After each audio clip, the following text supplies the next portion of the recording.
Greg sat at his kitchen table, staring out the window at the small courtyard below. The morning sun shone brightly, but his mood was anything but sunny. He sipped his coffee, eyes fixed on the apartment next door, where the new family had moved in just a few weeks ago. He had never actually spoken to them, not properly, but that didn't stop him from forming strong opinions. "They don't belong here," he muttered to himself, shaking his head. "I know their type." Greg had lived in this building for over 20 years. It was his refuge from the world, a place where he could keep to himself, surrounded by familiar neighbors who never caused trouble. But that was before the Johnsons arrived. A black family moving into this building?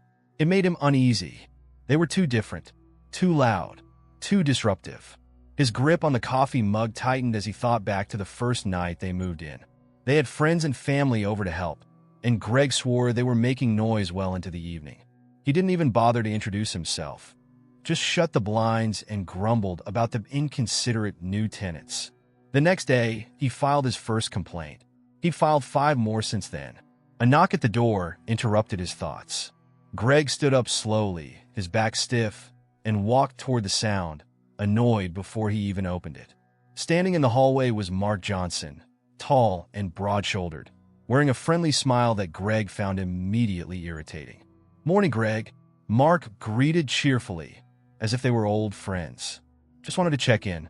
I know you've mentioned a few times about the noise, and I wanted to make sure we're not causing any trouble. We've been trying to keep things down." Greg crossed his arms, his expression stony. He didn't want to talk. The sight of Mark's friendly demeanor only deepened his resentment. Why were they acting so nice? Was it an act? "It's not just the noise," Greg snapped. "There are rules in this building. Quiet hours are posted. I don't see why it's so hard to follow them." Mark's smile faltered for a split second, but he held his ground. "I understand. We've really been trying to respect the rules. If there's anything specific that's bothering you, we're happy to fix it. My wife, Linda, she's the same way, wants everything peaceful around here." Greg's eyes narrowed. Linda had waved to him several times in passing, always offering a friendly hello or "how are you?" He had ignored her every time. "No," Greg muttered, his voice colder now. "I just don't think people like you fit in here. It was quiet before you came." The tension in the hallway thickened. Mark's eyes flickered with something, disappointment, but he remained composed. "Well," Mark said, keeping his voice steady, "we're part of this community now, and we plan to stay. I hope we can get along, Greg. We're not here to cause trouble." Greg didn't respond. He closed the door on Mark's face, the sound of the latch clicking loudly in the quiet hall. Over the next few days, Greg's resentment festered. Every time he saw the Johnsons coming and going, it made his blood boil. They seemed so comfortable, so at ease in his building. They didn't belong, and it wasn't right. One morning, as Greg was leaving his apartment, he spotted Mark and Linda outside talking to their 2 kids. They were laughing, the sound of their voices echoing down the hallway. Greg couldn't stand it. He turned sharply, walked back inside, and immediately picked up the phone. "Yeah, this is Greg from 4A, he said, his voice tense as he spoke to the building's management office. "We need to do something about these new tenants in 4B. They're constantly making noise, and I think they might be causing trouble. Could you send someone over to check it out?" He hung up the phone with a sense of grim satisfaction, convinced he was doing the right thing. They didn't belong here. A few days later, Greg received a letter from the building's management office. It wasn't the response he was expecting. Instead of addressing his complaints, the letter was about a change in ownership. The building had been sold, and new landlords would be taking over. Greg scowled at the notice, irritation rising in his chest. He immediately started thinking of how the new owners might be able to help get rid of the Johnsons. Maybe they'd take his complaints more seriously than the current management. He couldn't wait to voice his grievances at the upcoming tenants meeting. That evening, while heading to the mailbox, he bumped into Linda Johnson, who smiled warmly at him. "Good evening, Mr. Gregg," she said, her voice cheerful. He didn't respond, just gave a curt nod and walked past her, his mind preoccupied with the thought of the upcoming meeting. The day of the meeting arrived, and Greg was ready. He'd written down a list of complaints about the Johnsons, eager to finally get them addressed. When he arrived at the office, he noticed a small group of tenants gathered, all seated and waiting. He sat down, glaring at the door, waiting for the new owners to appear. Minutes later, the door opened, and Greg felt his heart skip a beat. Mark and Linda Johnson walked in, smiling, and took their seats at the front of the room. Greg's mouth went dry, his mind spinning in disbelief. He stared at them, horrified as the realization slowly sank in. They were the new landlords. As Mark began speaking, explaining the transition and their plans for the building, Greg sat frozen, feeling utterly humiliated. All those complaints, the constant harassment, the calls to the police, it was their building now. They owned the very space he lived in, and he had spent weeks trying to get them kicked out. Greg couldn't shake the shock of that meeting. It was like a nightmare playing out in slow motion. His pulse pounded in his ears as he sat there, staring at the Johnsons at the front of the room. Mark spoke calmly, explaining the changes they planned to implement in the building. Things like improving security, upgrading the laundry room, and finally fixing that old elevator that had been breaking down for months. But Greg barely heard any of it. They owned the building. The thought repeated itself in his mind over and over. They'd the same family he'd been harassing for weeks. The people he judged and despised without ever bothering to know. Now, they held his fate in their hands. His mouth felt dry as he glanced around the room. The other tenants were listening attentively, nodding along to the Johnsons' plans. No one seemed to be feeling what Greg was feeling. No one else looked horrified. How could they not see what was wrong here? When the meeting finally ended, Greg couldn't bring himself to get up right away. He watched as the other tenants approached Mark and Linda, congratulating them on their new ownership. They shook hands, exchanged smiles, like this was all perfectly normal. Greg sat frozen in his chair, his hands gripping the edges of his seat. "Greg," a familiar voice interrupted his thoughts. He looked up. Mark stood in front of him, that same friendly smile on his face, as if nothing had changed between them. As if Greg hadn't spent the last month filing baseless complaints against him and his family. "We didn't get a chance to really talk earlier," Mark continued, his tone calm but firm. "I know you've had some concerns about the building, and now that we're the new owners, we'd love to address them." Greg swallowed, his throat tight. He wanted to say something, anything, but the words just wouldn't come out. What could he even say? That he wanted them gone? That he thought they didn't belong here? That he had been wrong, and now he didn't know how to face them? Instead, he mumbled, I didn't realize you were the new owners." Mark's expression didn't change, though Greg thought he saw a flicker of understanding in his eyes. "We're here to make the building better for everyone," Mark said simply. "Including you, Greg." Greg felt a wave of shame wash over him. He could barely look Mark in the eye, knowing how he had treated them. His mind raced for a way out, an excuse, anything that would make this situation less humiliating. But all he could manage was a nod before muttering, "I need to go." He stood up abruptly, avoiding Mark's gaze, and hurried out of the room. Back in his apartment, Greg felt the walls closing in on him. He sat at his kitchen table, staring at the same view of the courtyard he had watched countless times before. But now, everything felt different. His world had shifted, and he wasn't sure how to handle it. The Johnsons, his landlords, were just next door, and all the power was in their hands. Greg had lived in the building for years, and he had always felt a sense of control over his space, his neighbors. He knew the old landlords, knew how to manipulate the system to get his way. But now he was at the mercy of the very people he had disrespected. He remembered every complaint he'd lodged against them, every time he'd exaggerated or outright lied just to make things harder for them. The calls to the police, the hostile glares, the cold dismissals in the hallway. And for what? Because they were different? Because he had been too stuck in his own narrow mindset to see them for who they really were? Greg leaned back in his chair, rubbing his hands over his face. The shame was overwhelming. How could he ever face them again? A few days later, Greg found himself avoiding the Johnsons at all costs. He timed his trips to the mailbox so he wouldn't run into them. If he heard them in the hallway, he waited until the coast was clear before leaving his apartment. It was cowardly, but he couldn't help it. The humiliation was too much. One morning, as he was slipping out early to avoid any encounters, he bumped into Linda in the lobby. She was carrying groceries and struggling to balance a few bags in her arms. Greg froze, instinctively wanting to turn around and pretend he hadn't seen her, but something stopped him. "Morning, Greg."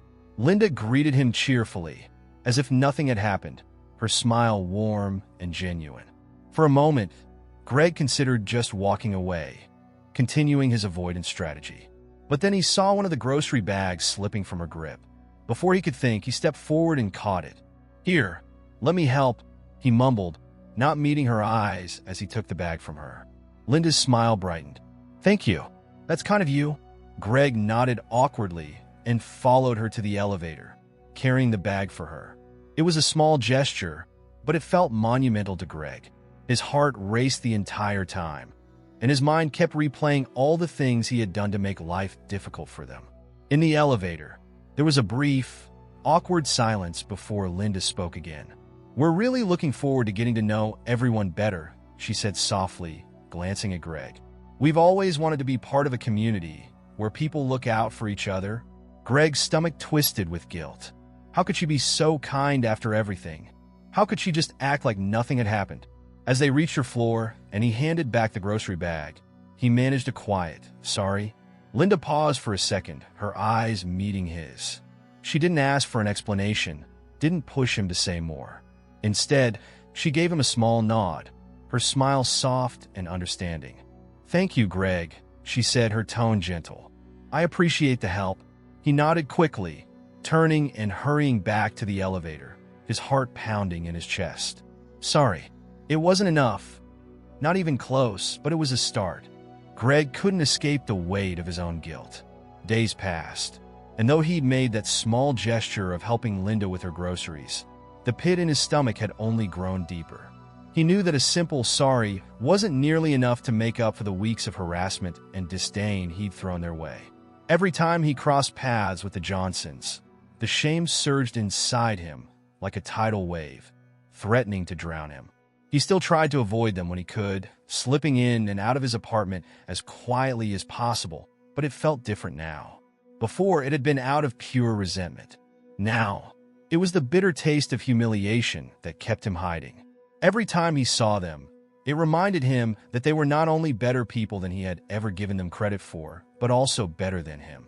That evening, as Greg sat alone in his apartment, the silence pressed in on him. He hadn't spoken to anyone in days, not really anyway.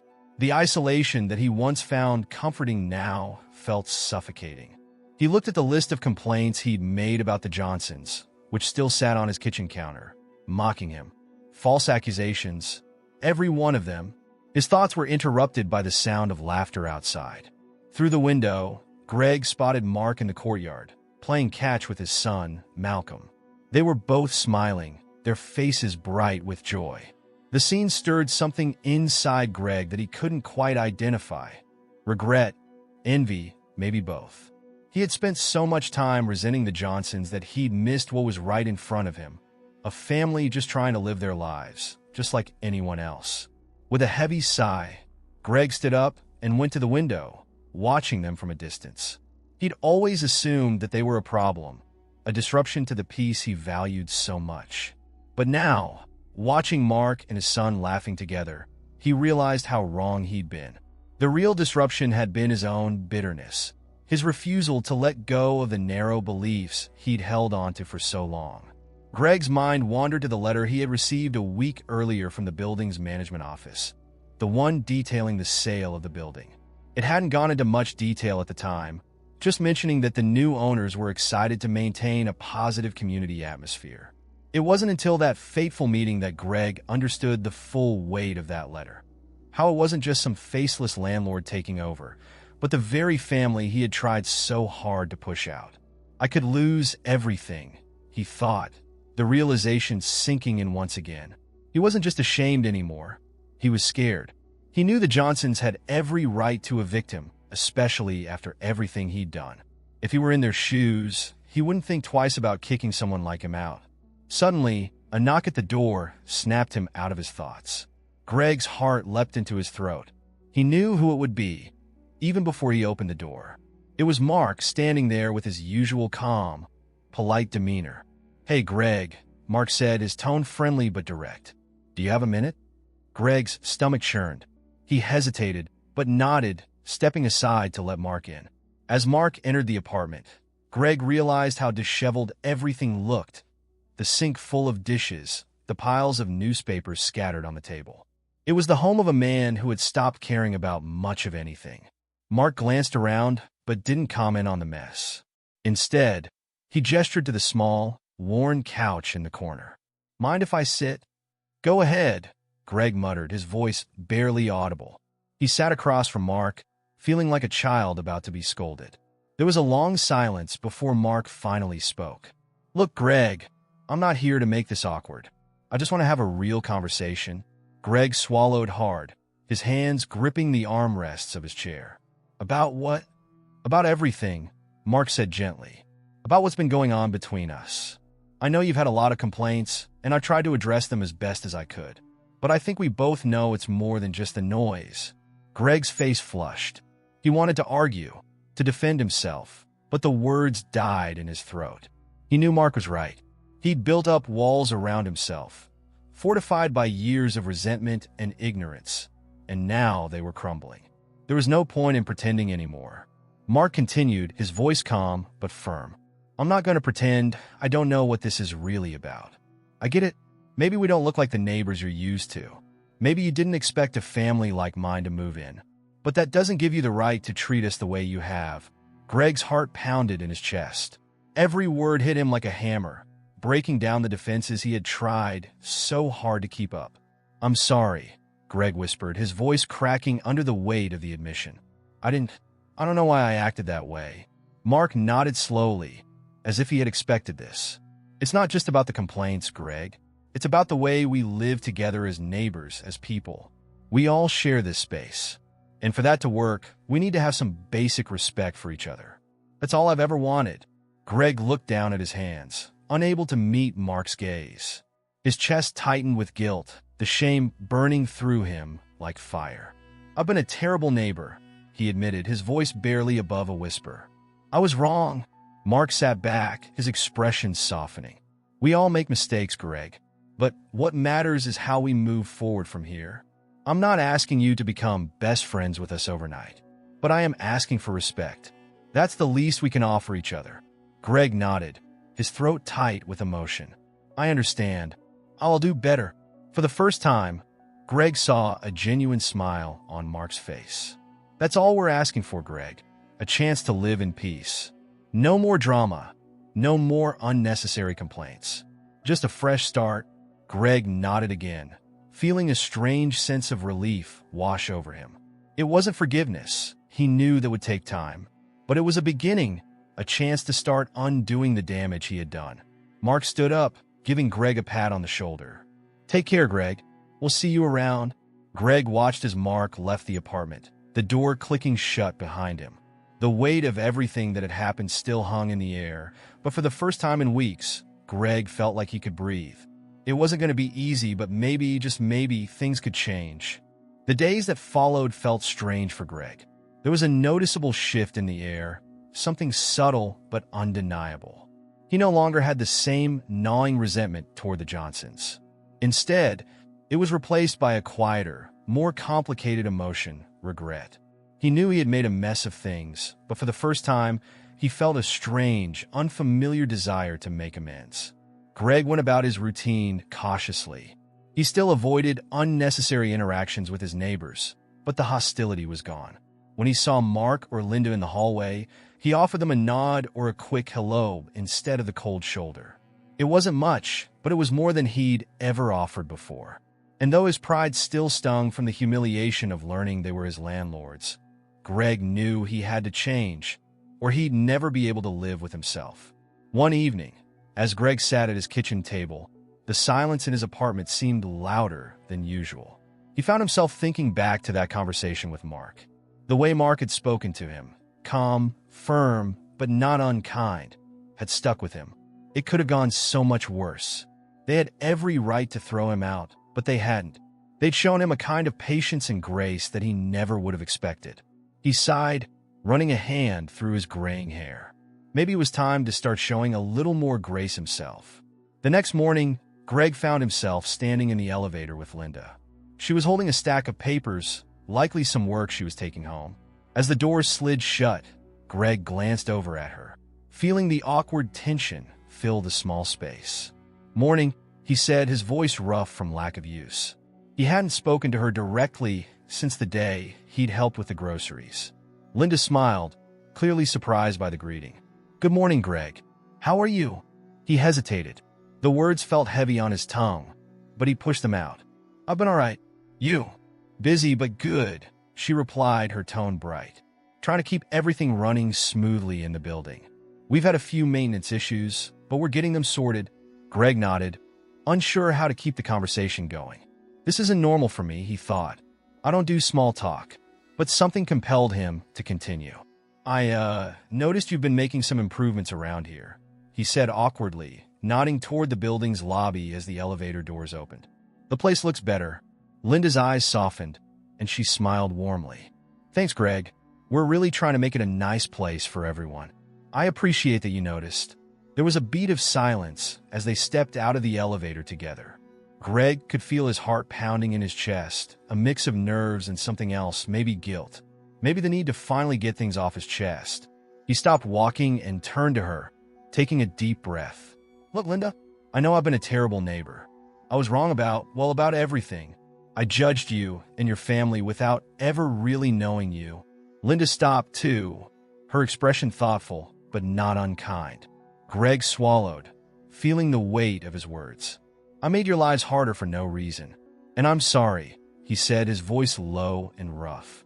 "I don't expect you to forgive me, but I needed to say it." Linda's face softened even more, and for a moment, she looked at him as though she were seeing him differently, as though he were finally something more than just a grumpy old neighbor. She nodded slowly, a small smile on her lips. "Thank you, Greg," she said quietly. "That means a lot." "Really?" Greg stood there, unsure of what to say next. He wasn't used to this, the honesty, the vulnerability. But as he looked at Linda, he realized it wasn't so hard after all. It felt right. Over the next few weeks, Greg's efforts to change became more apparent, not just to himself, but to the other tenants as well. He started taking more responsibility for his behavior, quietly fixing the small messes he'd made, both literally and figuratively. He stopped filing complaints, stopped making assumptions, and started acknowledging his neighbors with a nod or a quiet greeting. One day, while taking out the trash, Greg saw Mark working on some repairs in the building's basement. Normally, Greg would have just walked by, but something stopped him. He felt a pull to do more, to contribute in a way he hadn't before. He approached Mark slowly, clearing his throat. "Need a hand with that?" Mark looked up, surprised at first, then nodded with a smile. "Sure, I could use some help." Greg set down his trash bag and rolled up his sleeves, joining Mark by the toolbox. As they worked together in silence, Greg found himself feeling lighter. There was still tension between them, the kind that wouldn't go away overnight, but it was a start. At one point, Mark glanced over at Greg. "You know, you didn't have to help." Greg shrugged, focusing on tightening a bolt. "Figured it was time I started pulling my weight around here." Mark smiled, not pushing the conversation further. They worked side by side for the next hour, fixing a broken pipe in the basement's utility room. When the job was done, Mark wiped his hands on a rag and looked over at Greg. "Thanks for your help, Greg," he said sincerely. "I appreciate it." Greg nodded, feeling a strange sense of satisfaction. He hadn't done much, really, but it felt like something more. Like he was finally starting to pay back a debt he hadn't realized he owed. "Anytime," Greg muttered, feeling awkward but genuine. As he turned to leave, Mark called out after him. "Hey, Greg." Greg turned, looking back at him. "We're having a barbecue next weekend in the courtyard," Mark said, his tone casual but hopeful. "You should stop by." Greg felt a flicker of hesitation. A barbecue with the Johnsons? He wasn't sure if he was ready for that. But then he thought about how much had changed already, how much he had changed. "I'll think about it," he replied, managing a small smile. Mark nodded, his eyes bright. "We'd like to have you there." As Greg walked back upstairs to his apartment, he realized something unexpected. For the first time in a long time, he actually wanted to go. The day of the barbecue arrived, and Greg found himself pacing in his apartment, battling with his nerves. The invitation had hung over him all week, and he'd been wrestling with the idea of going. Why was this so hard? He wasn't even sure. Maybe it was the weight of everything that had happened between him and the Johnsons, or maybe it was his own pride, still clinging to the last bits of his old self. He glanced out the window and saw the small gathering taking shape in the courtyard. A few other tenants were already there, laughing and chatting as Mark fired up the grill. The smell of sizzling meat drifted through the air, and Greg's stomach rumbled. He hadn't eaten much that day. Nerves had a way of killing his appetite. With a deep breath, Greg ran a hand through his thinning hair and made a decision. He grabbed his jacket, locked the door behind him, and headed downstairs. When he stepped into the courtyard, a few people glanced up, surprised to see him. Greg wasn't exactly known for joining social events, but here he was awkward and out of place. He hesitated at the edge of the gathering, wondering if he should just turn around and leave. But before he could, Mark spotted him. "Greg, hey!" Mark waved him over, his smile wide and genuine. Greg felt his heart race. He wasn't used to this kind of warmth, especially not after everything that had happened. He offered a small wave back and walked over, his steps heavy with uncertainty. "I wasn't sure you'd make it," Mark said as Greg approached. "I wasn't either," Greg admitted, rubbing the back of his neck awkwardly. "But here I am." Mark chuckled and handed him a cold drink. "Glad you came?" Linda appeared a moment later, carrying a tray of grilled vegetables. "Greg, it's good to see you here." Greg nodded, feeling a little out of his depth. "Thanks. Smells good." She smiled. "Help yourself. There's plenty of food." Greg hovered near the grill, unsure where to sit. As the other tenants mingled, he caught bits of conversation here and there, but mostly he stayed quiet, watching from the sidelines. He wasn't quite sure how to insert himself into the flow of things. After a while, Linda came over with a plate piled high with food and handed it to him. "You need to eat something," she said, her voice gentle but firm. Greg chuckled lightly, taking the plate. "You're right. Thanks."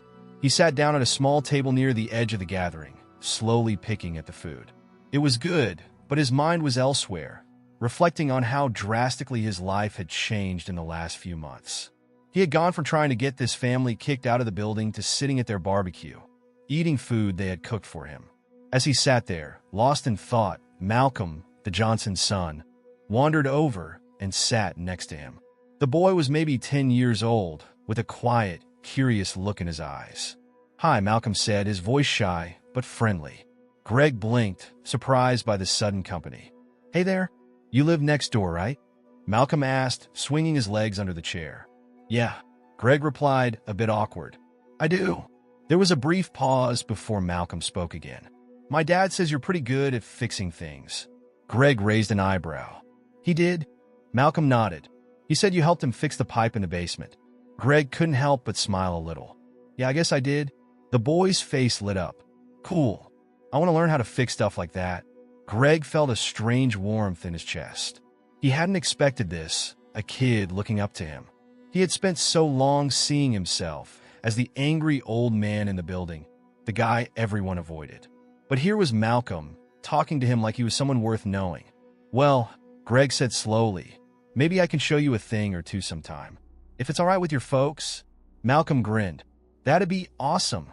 As the evening went on, Greg found himself loosening up. He chatted briefly with a few other neighbors, made small talk, and even laughed a couple of times. It wasn't as bad as he'd expected. Actually, it wasn't bad at all. The tension that had weighed on him for months was slowly dissolving. The Johnsons were just people, like anyone else, and they had gone out of their way to include him in their lives despite everything. At one point, Greg stood up to stretch, planning to quietly slip away. But before he could, Mark came over and clapped him on the back. "Leaving already?" Mark asked, raising an eyebrow. "I was thinking about it," Greg admitted. "Stay a little longer," Mark said, his tone warm. "We're glad you're here, Greg." "Really?" Greg hesitated, feeling the weight of Mark's words. There was no resentment, no anger, just genuine kindness. Greg had spent so long shutting people out, and now here was this man, offering him friendship despite the terrible way he had treated his family. He took a deep breath, nodding. "All right, I'll stay." Mark smiled, giving him a nod of approval. "Good." By the end of the night, The courtyard had emptied out, and Greg found himself sitting quietly at the picnic table as the last few neighbors said their goodbyes. Mark and Linda were tidying up, and Greg felt a tug of guilt watching them clean up after hosting everyone. "Let me help," he said, standing up and walking over. Linda smiled at him, handing him a bag of trash to take out. "Thanks, Greg. We appreciate it." As he carried the bag to the dumpster, he realized something had shifted inside him. It wasn't just the Johnsons who had changed, it was him. He wasn't the same man who had filed complaint after complaint, who had judged them before knowing anything about them. He had grown, maybe without even realizing it. When Greg returned to the courtyard, Mark and Linda were standing by the grill, quietly talking. He approached them, feeling the need to say something, to acknowledge what they had done for him, even if they didn't realize it. "I wanted to thank you both," Greg said, his voice a little rough. "For tonight, for everything, really." Linda smiled warmly. "You're always welcome here, Greg." Mark nodded in agreement. "We're glad to have you as part of this community." Greg felt a lump in his throat. Community. It wasn't just a word anymore. It was something real, something he was part of now. He hadn't just been accepted back. He had earned his place. As he walked back to his apartment that night, Greg felt lighter than he had in months. The anger, the resentment, the bitterness, it was all gone. And in its place, there was something new, something better. He had finally learned what it meant to be a good neighbor.